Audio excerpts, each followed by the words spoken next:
Recording started. Okay, तो ये समझ में आपको मॉडिफाई से हम क्या क्या कर सकते हैं, डेटा टाइप चेंज कर सकते हैं और साथ साथ में हम कंस्ट्रेंट भी चेंज कर सकते हैं। ओके, यहाँ पे हमने कंस्ट्रेंट एक लगाया है एक्चुअल में, यहाँ पे लिखा है नॉट नल, मतलब यहाँ पे एज ब्लैंक नहीं डाल सकते, मतलब आप ब्लैंक एंट्री नहीं डाल सकते, यहाँ पे नल नहीं आएगा। जैसे आप देख रहे हो कि मैंने एक डाला है एज, तो मैंने कुछ नहीं डाला है तो वहां पे बाय डिफॉल्ट नल वैल्यूज आ रही है। बट अगर मैं उसको चेंज करके क्या कर दूंगा, नॉट नल कर दूंगा, तो जब ये चीज क्रिएट होंगी तो वहां पे नल वैल्यूज नहीं रहेंगी। नल भी एक वैल्यूज है। ओके, मैं एक छोटा सा क्वेश्चन पूछ रहा हूँ जिससे मेरे को पता चलेगा कि आपको नल पता भी है या नहीं पता है। चलो पूछूं मैं क्वेश्चन। हाँ सर। ओके, बेसिक क्वेश्चन है ये, ऐसा कोई प्रोग्रामिंग वोग्रामिंग का नहीं है, basic question. What is the difference between zero, empty and null? क्या डिफरेंस है तीनों में? आई थिंक सेम है। नहीं मैडम, कोई बात नहीं, मैं हूं ना, मैं आपको बताऊंगा। जीरो मतलब मे बी जीरो आएगा, नल यस मतलब नल लिख के आएगा, और एम्प्टी मतलब कुछ भी नहीं आएगा। यस यस, चलो थोड़ा तो सही बोला था। अभी हम आप देखते हैं। जीरो, जीरो मतलब कंटेनर भी है और कंटेनर के अंदर वैल्यू भी है मैम, मतलब कंटेनर भी है और कंटेनर में वैल्यू भी है।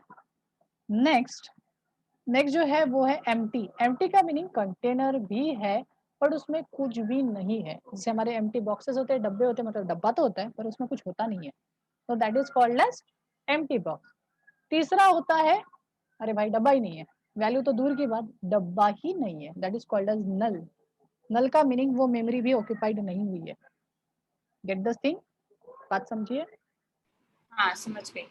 तो ये है, तीनों भी चीजें अलग है, लगता है एक जैसा है पर तीनों चीजें अलग है। प्रोग्राम में भी ये सारी चीजें प्रॉब्लम क्रिएट करती है, ठीक है, इसलिए हमें जीरो, अगर एम्प्टी और नल ना?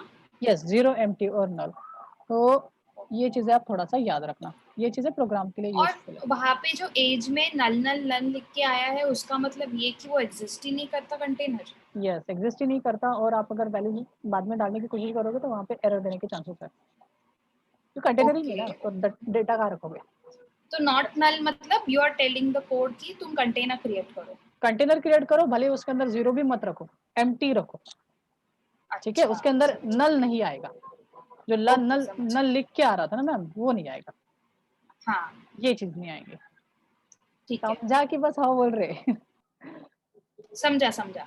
पक्का पक्का हाँ हाँ पक्का। पक्का पक्का, चलो ठीक है। मतलब अब कंटेनर क्रिएट हो जाएगा और इसके आगे हम एज में कुछ भी वैल्यू डालना चाहेंगे तो एरर नहीं आएगा। हाँ अगर हम नेक्स्ट, ये नहीं करते तो एज में कोई वैल्यू ऐड ही नहीं होती। यस, कोई भी वैल्यू ऐड नहीं होगी। अब मुझे क्या करना पड़ेगा, पहले तो मुझे ये जो चीज है जो मैंने एज वाला बनाया था उसको ड्रॉप करना पड़ेगा, बिकॉज बीच में से मैं ये नॉर्मल वाला फंडा में नहीं लगा सकता, यू कैन सी डुप्लीकेट हो जाएगा। तो मुझे क्या करना पड़ेगा, पहले तो उसको मुझे चेंज करना पड़ेगा, यू कैन सी यहाँ पे मैं सिर्फ इसको ही करूंगा, ये वाला नहीं करूंगा, बिकॉज वो फायर किया तो ये इसके साथ ये भी फायर हो गया, बस मैं ये वाला करूंगा।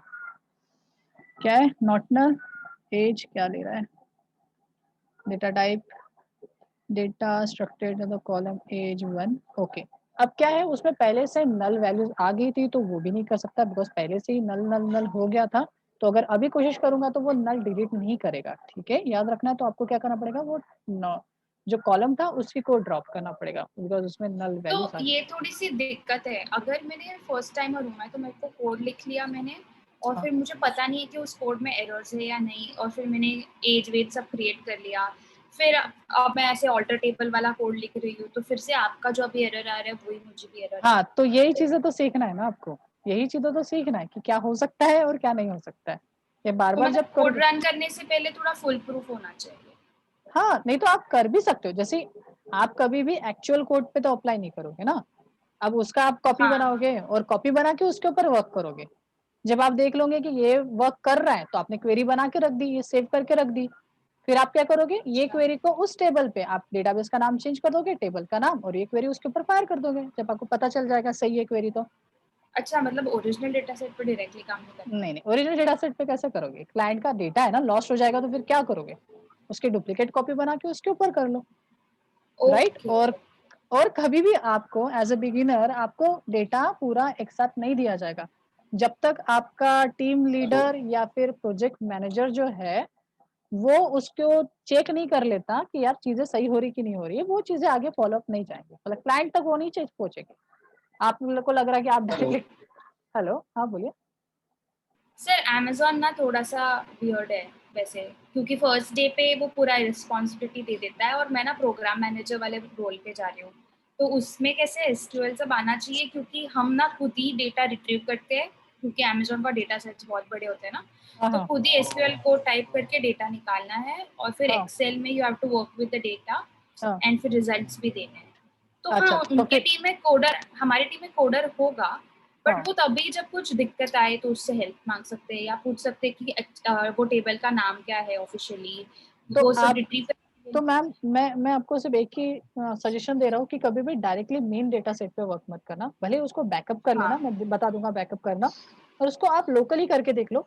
जब आपको कॉन्फिडेंस आ जाए कि मैंने मेरा जो लिखा हुआ कमांड है वो एग्ज़ैक्ट मुझे जैसा चाहिए था वही लॉजिक प्रोवाइड कर रहा है, आप उसको डायरेक्टली उसके ऊपर फायर कर दो, लाइव पे फायर करो, कोई इश्यू नहीं है। समझ रहे हो बात? क्योंकि आप ठीक है, डायरेक्टली लाइव पे वर्क ठीक है। करोगे ना, क्योंकि देखो कितना भी बोल लो, आप बोल रहे हो, अब हम लोग भी इतने दिनों से पढ़ा रहे हैं, कहीं न कहीं थोड़ा-सा छोटा-सा अब ये देखो मेरे को कोई प्रॉब्लम नहीं है, मैंने धड़ से मार दिया, फायर कर दिया। यहाँ पे प्रॉब्लम आ गई, चलो या एरर हुआ तो वो उधर चेंजेस नहीं हुई, अल्टर नहीं हुए, चलो मैं मानता। पर कभी-कभी वार्निंग दिखाता और चीज़ें अल्टर हो जाती है, यहाँ पे वार्निंग साइन आ जाएगा। ओह! अच्छा, तो अच्छा, फिर तो अच्छा। चेंजेस आ गए ना डेटाबेस में और चेंजेस आ गए तो फिर अगर वो लाइव है, तो उनका एप्लीकेशन सीधा क्रैश मारेगा। उनका जो मोबाइल एप्लीकेशन है, वो सीधा क्रैश मारेगा। तो इसीलिए डरा नहीं रहा, पर एक्चुअल चीज़ है, कभी भी हमें सेफ साइड चलना पड़ता है। तो हाँ, ये मार बात तो सही है, क्योंकि मैं नहीं चाह रही कि मैं फर्स्ट मंथ में कुछ गड़बड़ कर दूँ कंपनी में। कुछ नहीं होगा, टेंशन मत लो। इतना टेंशन मत लो, वो लोग तुम्हारे से भी मतलब बड़े लेवल के रहते हैं, तो उन लोगों को पता रहता।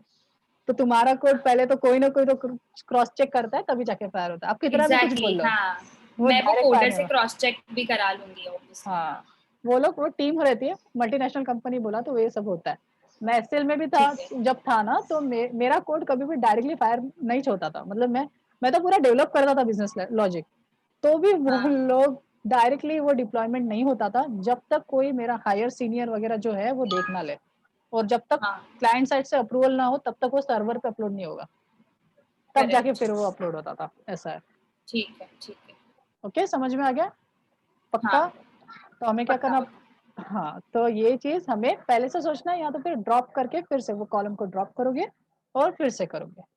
अगर आपको कॉलम को क्या करना है डिलीट करना है तो हम क्या यूज़ कर सकते हैं alter you can see alter table, table name then drop. जब भी डिलीट करना है आप ड्रॉप करेंगे। अभी हमें कौन-सा ड्रॉप करना है? तो यहाँ पे मैं कर देता हूँ, यहाँ कर देता हूँ मैं class TV. Class dB and यहाँ पे हम कर लेंगे ऐज।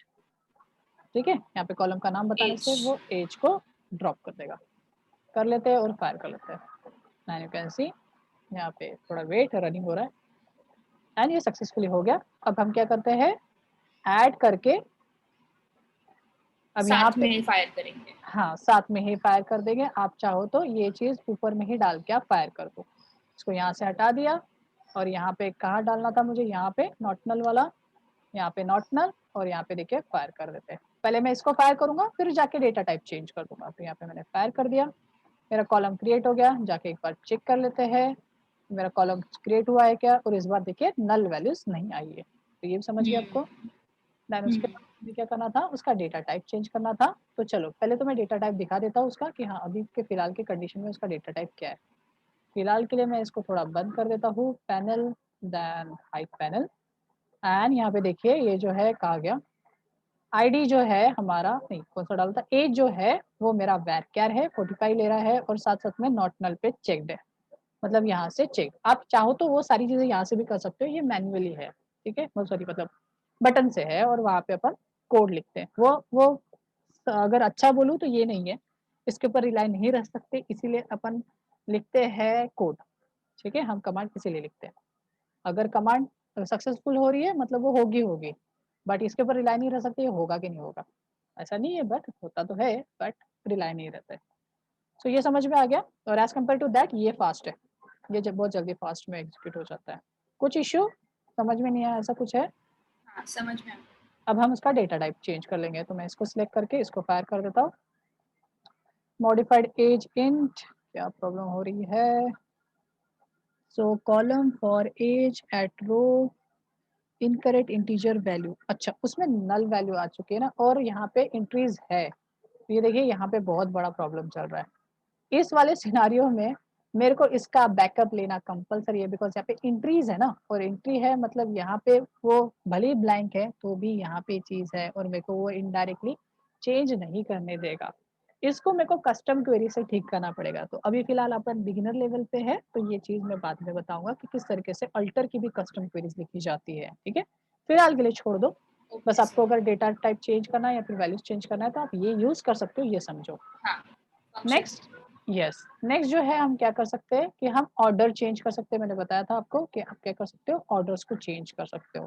तो यहाँ पे मैं ये हटा देता हूँ और यहाँ पे हम ले लेते हैं हमारा क्या था, क्लास डीबी, एंड यहाँ पे हम क्या करें, एज जो था वो उसको हम कर देते हैं नेम के पहले लेके आते हैं। मतलब जब हम मॉडिफाई कर रहे हैं तो उसी टाइम हम उसको आगे में भी लेके आ जाते हैं।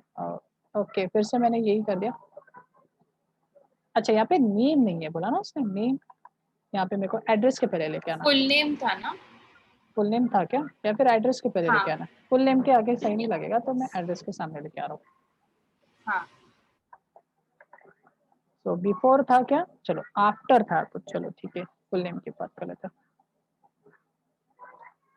तो आप बिफोर भी डाल सकते हो। Underscore, full underscore name. Full underscore name, yes, full underscore name, thank you, and save and try to execute and running.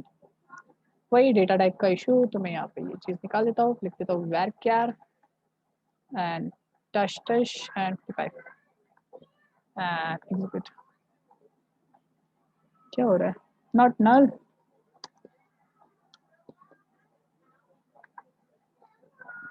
Save and कर देंगे।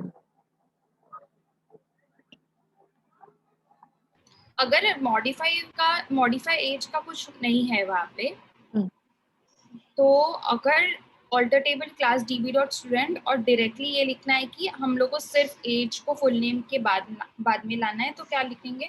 ये वैरकर और नॉट नल लिखना जरूरी है क्या? यस, लिखना जरूरी है, बिकॉज आपको ये टेबल बताना है।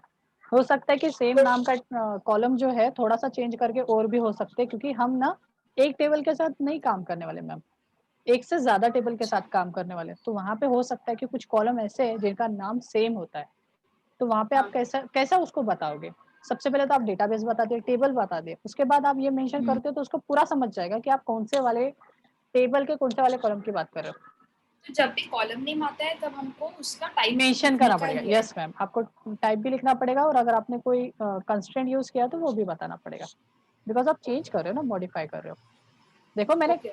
और आपने देखो ना मैंने किया और वहाँ पे एरर्स दिखा रहे थे तो आपको दिख गया ना कि नॉटनल नहीं डाला तो हाँ। भी प्रॉब्लम दिया, डेटा टाइप सही नहीं डाला तो भी प्रॉब्लम दिया, ऐसा। और जब मैंने पूरा प्रॉपर समझ डाल गए। दिया तो फिर वो एग्जीक्यूट हो गया, है ठीक है, ना। तो समझ ये गए। एरर्स तो ऐसे ही समझ में आ जाते हैं, जब आप करोगे तो आपको समझ जाएगा कि क्या करना है क्या नहीं करना। या फिर रिफ्रेश किया तो देखो फुल नेम के बाद आ गया, करेक्ट। सही है, पक्का। यस। लास्ट है कि आप रीनेम कर सकते हो। क्या कर सकते हो, आप डेटाबेस का सॉरी टेबल को रीनेम कर सकते हो, कॉलम्स को रीनेम कर सकते हो। तो यहाँ पे हम कॉलम को रीनेम करें। अब हमारे वाले इसमें तो कॉलेज नेम करके कोई कॉलम है ही, ठीक है। तो हमारे पास कोई जो नेम है उसको हम अल्टर मारेंगे या फिर उसको चेंज करेंगे, रीनेम करेंगे।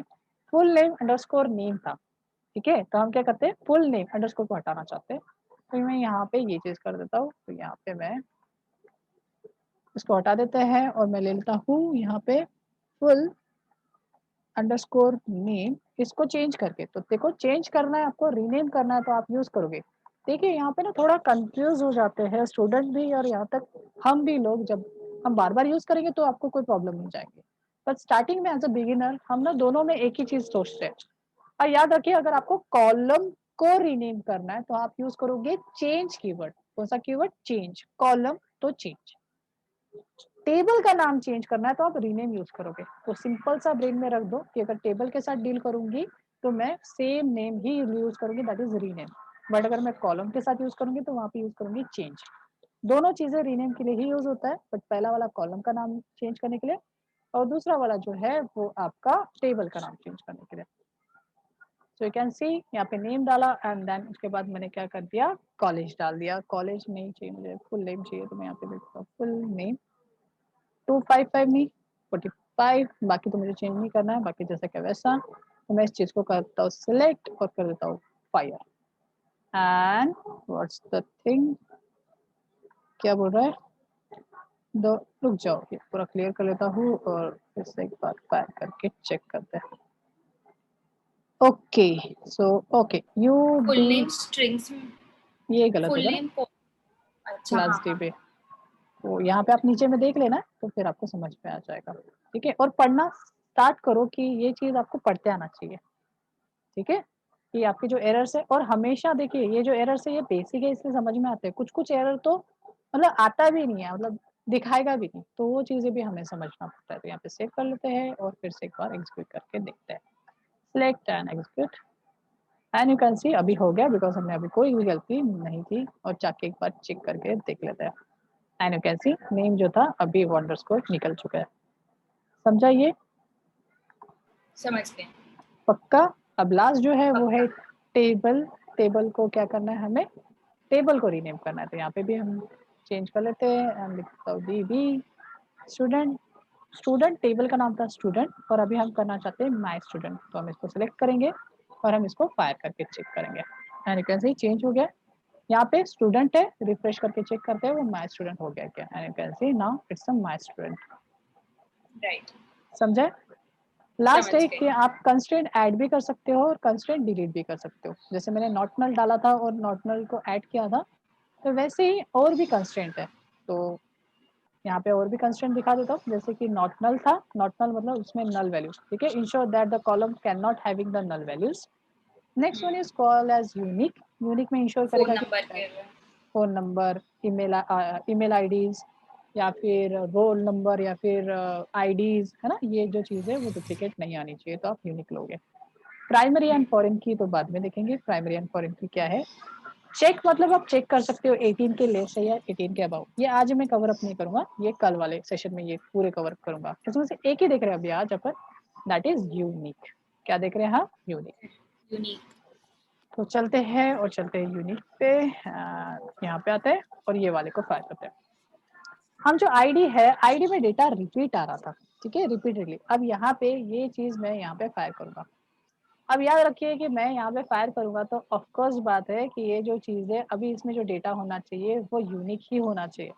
अभी ये चीज एग्जीक्यूट हो गई। अब इसलिए एग्जीक्यूट हुई बिकॉज हमारे कॉलम में जो डेटा था वो पहले से यूनिक था। बट अगर इस कॉलम में डेटा कहीं ना कहीं कोई एक एंट्री डुप्लीकेट होती तो प्रॉब्लम जाती थी। ठीक है, ये हाँ, सारी फिर चीज एरर दिखा। फिर एरर दिखाता था, बिकॉज वो फिर उस चीज को यूनिक कर ही नहीं पाता था, बिकॉज वो अल्टर नहीं करेगा, आपका डेटा को अल्टर नहीं करेगा। ठीक है, तो यहाँ पे देखिए अब ये और यूनिक ये हो गया। ऐसी क्वेरी है जो हम स्टार्टिंग में ही डालते हैं ना, लाइक यस, कोड के स्टार्टिंग में ही डाल ये देते हैं। सारी चीजें स्टार्टिंग में ही डाली जाती है, बट हमने स्टार्टिंग में नहीं ठीक डाली है। थी, इसीलिए वो यहाँ पे हम अल्टर कर सकते हैं। राइट, ठीक है। ओके, तो यहाँ पे हो गया। अभी हम चेक भी कर लेते हैं, एक बार रिफ्रेश कर लेते हैं टेबल को और हम जाके इस चीज को चेक कर लेते हैं। सॉरी, यहाँ पे हम गए, कहा गया टेबल ये, और यहाँ पे प्रॉपर्टीज में जाके चेक कर लेते हैं कि यूनिक आया है क्या। वो मैंने जो चेक बॉक्सेस दिखाए थे, ये देखो यहाँ पे चेक बॉक्सेस, इसमें देखो आईडी के सामने के बॉक्सेस में यहाँ पे आया है यू क्यू। क्यू का मीनिंग का है unique index. P K primary, N N not null, है ना। वैसे ही प्राइमरी की, बाइनरी की, ये सारे के सारे हैं जो हमने कंस्ट्रेंट पढ़ रहे हैं वो सारे यहाँ पे। ओके, यहाँ पे कर देते हैं क्लोज। और ये भी तभी खोला था शायद मैंने। तो यहाँ पे मैंने यूनिक कर दिया। अगर आपको ड्रॉप करना है कोई पर्टिकुलर कंस्ट्रेंट को, अगर जैसे आपने यूनिक लगाया था पर आप अभी नहीं चाहते, आप निकालना चाहते हो, उसमें डुप्लीकेट्स वैल्यू आने देना चाहते हो, तो आप फिर ड्रॉप भी कर सकते हो, कोई भी कंस्ट्रेंट को ड्रॉप कर सकते हो। यहाँ पे यूनिक को अगर ड्रॉप करना है तो उसके लिए कीवर्ड लिखा जाता है इंडेक्स। क्या लिखा जाता है? इंडेक्स, बिकॉज आपने देखा ना यूनिक इंडेक्स लिखा था वहां पे, तो वहां पे यूनिक कीवर्ड से आप ड्रॉप नहीं कर सकते, वहां पे इंडेक्स कीवर्ड से। अगर आप यहाँ पे यूनिक लिखोगे तो वो रॉन्ग हो जाएगा, बिकॉज यहाँ पे उन्होंने जो कीवर्ड लिया है वो इंडेक्स लिया है। तो यहाँ पे करके देखते हैं एक बार इसको एग्जीक्यूट, एंड यहाँ पे मैं सिलेक्ट कर रहा हूँ। सो यूनिक को ड्रॉप करने के लिए इंडेक्स यूज करना है, इंडेक्स यूज करना है, यस करेक्ट। यहाँ पे और मैंने नॉट नल को ड्रॉप करना है तो। नॉट नॉट, वहाँ पे वही है, वहाँ कुछ कोई इशू नहीं अच्छा, वहाँ पे सेम। है। ओके। जहाँ पे चेंजेस रहेंगे वहाँ पे मैं बताऊंगा, जहाँ चेंजेस नहीं है वहाँ पे अज्यूम करो कि वही सेम दिखना है। ओके, यहाँ पे हम फायर करके एक बार चेक करते हैं। तो देखिए हो गया हमारा चीज़ें चेंज हो गई और एक बार हम जाके चेक भी कर लेते हैं। फिर से जाते हैं हम इसकी प्रॉपर्टीज़ में, इसको प्रॉपर्टीज़ बोला जाता है एंड इसको थोड़ा नीचे करके यार ये हो जाना, नीचे करके चेक कर रहे हैं एंड कैसे यहाँ पे अभी चेक्ड नहीं है, मतलब ये अभी यूनिक नहीं है। अब यहाँ पे डुप्लीकेट एंट्री ले सकते हैं। समझा है? हाँ सर, समझ गई। समझ में आ गया? एक बार मैं आपको दिखा देता हूँ कि यूनिक का मीनिंग क्या है। देखिए मैं यहाँ पे इसको फायर कर रहा हूँ तो हमारा जो है वो यूनिक वाला फिर से आ गया हमारे टेबल के अंदर। अब यहाँ पे यूनिक आईडी ही लगेंगे। अब देखिए मैं यहाँ पे इंसर्ट की क्वेरी एक बार चला के देखता हूँ, एक ही वैल्यू इंसर्ट करने की कोशिश करेंगे। ठीक है, तो मैं कौन सी क्वेरी चलाऊंगा और क्रिएट टेबल नहीं, insert and you can see this one. यहाँ से मैं यहाँ तक कॉपी कर लेता हूँ, एक ही एंट्री डालना चाहता हूँ तो मैं यहाँ पे कॉपी न्यू क्रिएट करूंगा। देखिए मैं इसमें छेड़खानी नहीं करता हूँ, मैं हमेशा क्या करता हूँ, जब भी मुझे कस्टम करना है मैं न्यू एक पैनल ओपन करता हूँ और उसमें फिर चेंजेस करता हूँ। अब यहाँ पे हम क्या कर लेते हैं, वैल्यूज, अरे वैल्यू कॉपी नहीं हुई शायद, and so values duplicate entry मारने की कोशिश करते हैं फर्स्ट वाली एंट्री की, और ये मैं मैन्युअली अपन एरर क्रिएट कर रहा हूँ। टर्मिनेशन बिकॉज देखिए डेटा डालना है, और यहाँ पे हम क्या करेंगे, इसको फायर करके चेक करेंगे। मैं यहाँ पे सिलेक्ट कर देता हूँ, अब यहाँ पे एक ही है तो सिलेक्ट नहीं भी करोगे तो चलेगा, and fire and you can सी यहाँ पे आ गया एरर। चेक करते हैं क्या बोल रहा है वो। क्या है error code 1146 table number classdb.mystudent होना चाहिए ना? यस, classdb.mystudent करेक्ट है यार, मैं खुद भूल गया। And select and fire. Okay अभी आया है सही एरर, इसके पहले गलत एरर आया था, डज नॉट एग्जिस्ट वाला। फुल नेम का भी अंडरस्कोर निकालना पड़ेगा। करेक्ट एंड फिर से सिलेक्ट, फिर से रन। अभी तो भी आया है क्या, क्या बोल रहा है, age field is, age doesn't have a default value. हाँ हमने यहाँ पे एज लिखा ही नहीं है और यहाँ पे हम पास भी नहीं कर रहे, तो यहाँ पे देखो एरर आ गया। तो अगर आप मेंशन कर रहे हो तो आपको मेंशन करना पड़ेगा। तो कहाँ पे था, फुल नेम फुल के नेम के बाद डाला बाद, था ना एज, फुल नेम के बाद। हाँ। फुल नेम के बाद, और फिर मुझे यहाँ पे भी डालना पड़ेगा नेम के बाद। अब वो इंट में था क्या, स्ट्रिंग में था शायद, है ना, तो यहाँ पे मैं डाल देता हूँ। तो अगर वो बोल रहा है डिफॉल्ट वैल्यू, मतलब डिफॉल्ट वैल्यू वाली भी चीज होती होगी, तो वहाँ पे जो कंस्ट्रेंट है उसमें डिफॉल्ट वैल्यू वाली भी चीज है। ठीक है, यहाँ पे मैंने ये भी डाल दिया, फिर से एक बार चेक करते हैं। Duplicate entry. फाइनली जो एरर चाहिए था देख रहे थे वो आ गया। समझा? और आपको हाँ, सभी समझ टाइप के गए, एरर्स भी दिख रहे हैं कि किस किस टाइप के एरर्स आ सकते हैं और वो किस वजह से आते हैं। समझ समझा? गए। बट ये चीजें कैसा है कि आप देख के नहीं सीखोगे, जब तक आप ऑन हैंड नहीं डालोगे तब तक नहीं सीखोगे। हैंड्स ऑन करना। हाँ, दैट्स इम्पोर्टेंट। अब देखिए ये हो गया मैं करती आज। हूँ आज। हाँ आज के लिए इतना ही, तो यहाँ तक मैंने कर दिया। अब आपका होमवर्क देख लेते हैं एक बार, क्योंकि वो फिर आपको समझ में नहीं आया तो फिर कैसे करोगे। तो यहाँ पे बेसिकली तीनों फाइल से जो आपको मिलेंगी गूगल क्लासरूम में, तो इसको भी मैं ओपन कर देता हूँ। आप VS कोड भी यूज कर सकते हो अगर आपको यूज करना है तो, बस देखने के लिए, पर वहाँ पे क्वेरीज एग्जीक्यूट नहीं होंगे, बस आपको एडिट वेडिट करना है तो आप इसको कर सकते हो। तो यहाँ पे देखो सिलेक्ट की एक क्वेरी मिलेगी जिसमें बाय डिफॉल्ट सिलेक्ट की होगी, यहाँ पे बेसिक वाला रहेगा तो आपको इसमें लिखना है डेटाबेस कैसे क्रिएट करेंगे, टेबल कैसे क्रिएट करेंगे, इंसर्ट कैसे करेंगे और डिस्प्ले कैसे करेंगे। देन उसके बाद इंसर्ट रिकॉर्ड एज इन ये ना वैल्यूज। हाँ वैल्यूज, इंसर्ट रिकॉर्ड मतलब डेटा, कितनी भी वैल्यूज आप डालिए, तो यहाँ पे लिख लेता हूँ सपोज 3 वैल्यूज डालो, 5 वैल्यूज डालो, बिकॉज एक डेटा पे मजा नहीं आएगा तो एक से ज्यादा रिकॉर्ड डालो। देन उसके बाद add age column with the data type, जो मैंने पढ़ाया। अब यहाँ पे दो कॉलम्स को ऐड करना है, यहाँ पे एज और सेकंड जो है वो क्या है, कॉलेज नेम है, और दोनों का डेटा टाइप मेंशन किया है, वेर इसका साइज भी मेंशन किया है। मॉडिफाई करना है एज कॉलम को इंट में से नॉट नल पे करना है, देन एज कॉलम को आफ्टर करना है, मतलब उसका ऑर्डर चेंज करना है, देन डिलीट करना है, देन रीनेम एंड जितना भी चीज पड़ा है उसी का मैं प्रैक्टिस देता हूँ। समझा ओके है? सर, पक्का? पक्का पक्का। यस पक्का पक्का। चलो तो बाकी कुछ थैंक यू सर। क्वेश्चन? नहीं सर, हो गया, ठीक है, सब अगर क्लियर। सब क्लियर, अगर कभी भी कुछ ऐसा कुछ रहा डाउट वाला तो मेरे को ना स्क्रीनशॉट भेज देना अगर समझ में नहीं आया तो। ओके, और भी एक ठीक है छोटी सर। सी चीज, बस लास्ट बस, हाँ बोर हो गए पता है मेरे को, बस लास्ट, अगर कुछ भी एरर आया तो हमारे को जो मदद करता है सबसे ज्यादा, टीचर से भी ज्यादा, मतलब मेरे से भी ज्यादा, that is called as stack overflow. तो आप क्या करोगे, यहाँ से कॉपी कर लो, ठीक है, एंड आप जाओ यहाँ पे गूगल करो, और गूगल पे एक वेबसाइट है that is called stack overflow. Stack overflow famous है सिर्फ और सिर्फ एरर के लिए। यहाँ पे बहुत सारे डेवलपर्स होते हैं जो कंट्रीब्यूट करते हैं उनके आंसर्स। यहाँ पे जाके थोड़ा पढ़ोगे ना तो बेसिकली आपको ना आंसर मिलेगा, गारंटी नहीं है, बट हाँ मतलब 100 आउट ऑफ 80% तो आपको आंसर यहीं पे मिल जाएगा। मतलब बहुत लोग हैं, वर्ल्ड के सभी लोग यहाँ पे आंसर्स डालते हैं। बट ऐसा नहीं है कि आंसर कैसे ढूंढे, वो भी एक कला है इसमें, ठीक है। व्हाई? बिकॉज यहाँ पे जो आंसर्स है आपको देखना पड़ता है। अगर वहाँ पे आंसर में आपको यहाँ पे साइड में ग्रीन टिक दिख रहा है, मतलब ये आंसर करेक्ट है, इसका अप्रूवल मिला है, बहुत लोगों ने इसको अपलोड किया है और ये आंसर करेक्ट है। अच्छा, आपने आपको स्टैक ओवरफ्लो पता है या नहीं पता है? अगर पता है तो फिर अपन हाँ, मैंने सुना हुआ है, मतलब सब बोलते थे स्टैक ओवरफ्लो से देख लो, बट मैंने कभी यूज नहीं किया। तो ऐसा है कि स्टैक ओवरफ्लो में अगर ग्रीन टिक है मतलब ये आंसर आपको काम में आएगा, और इसको फिर रीड आउट करना पड़ेगा फुल्ली। अब इतना बड़ा कोई कोई एकदम शॉर्ट में भी दे देता है तो वो फायदा है, अगर बड़ा लिखा है तो भाई पढ़ना तो पड़ेगा। नेक्स्ट चीज, हाँ ठीक है। कभी कभी इसने लिखा हुआ बताया हुआ अपने काम का नहीं रहता, तो जो बेचारे बाकी लोग हैं, जो 13 लोगों ने और आंसर दिए, उनका भी पढ़ना कंपलसरी है। बिकॉज वो लोग इसलिए आंसर डाल रहे हैं क्योंकि उनका ऊपर के वजह से नहीं सोल्यूशन हुआ था, उनका इस वाली चीज से सोल्यूशन मिला था। तो आप ये वाली चीजें भी ट्राई आउट कर सकते हो, ठीक है। मतलब ये लोगों ने ठीक जो है। लिखे ये लोग गवार नहीं है, ये लोग भी अच्छे हैं।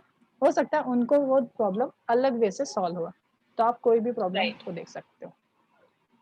समझे? ठीक है, पक्का समझ पक्का? गई। पक्का। चलो, thank you so much and have wonderful day. You too sir, bye thank you. Bye. बस मैं आपको लिंक भेज देता हूँ और आपको रिकॉर्डेड वीडियोस फॉरवर्ड कर दूँ। हाँ सर, और सर गूगल क्लासरूम का भी। हाँ हाँ हाँ ठीक है, मैं क्रिएट ही नहीं किया हूँ, मैं भी क्रिएट करके आपको फिर उसका कोड दे देता हूँ। Okay sir. ओके, चलो बाय। बाय।